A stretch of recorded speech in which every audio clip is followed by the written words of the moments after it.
You've cut your list with hard filters. Now you tier what's left. Soft filters don't necessarily remove investors, but they do decide where you spend your effort. Tier 1 gets most of it. Tier 2 gets some. Tier 3 is backstop only. Here are the 5 soft filters. 1. Lead appetite. If you've determined you need a lead investor, this filter makes sure you have enough leads in your pipeline. When evaluating an individual investor, if they've led at least 10% of their deals, that's a bare minimum.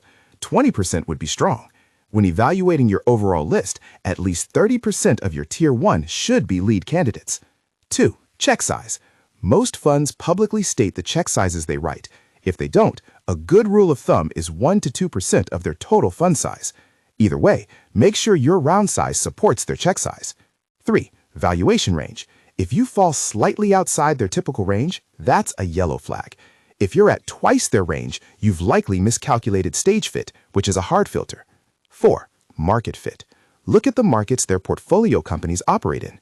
Enterprise software, consumer apps, developer tools, marketplaces. You want investors whose portfolio pattern matches the market you're building for. 5. Traction expectations. Compare your traction to their recent investments at your stage. Some investors require revenue. Others back pre-revenue companies. Know which type you're pitching. Now the important framing. Your working list of 80 to 120 is Tier 1s and Tier 2s only. Tier 3s don't count toward that number. They're backstop. Here's an important note. 70% of your working list should be Tier 1s. For example, if your list has 180 total investors, 80 Tier 1s, 30 of which are leads, 30 Tier 2s, and 70 Tier 3s, your working list is 110. The Tier 3s might be the largest group on the spreadsheet, but they only get 5% of your effort.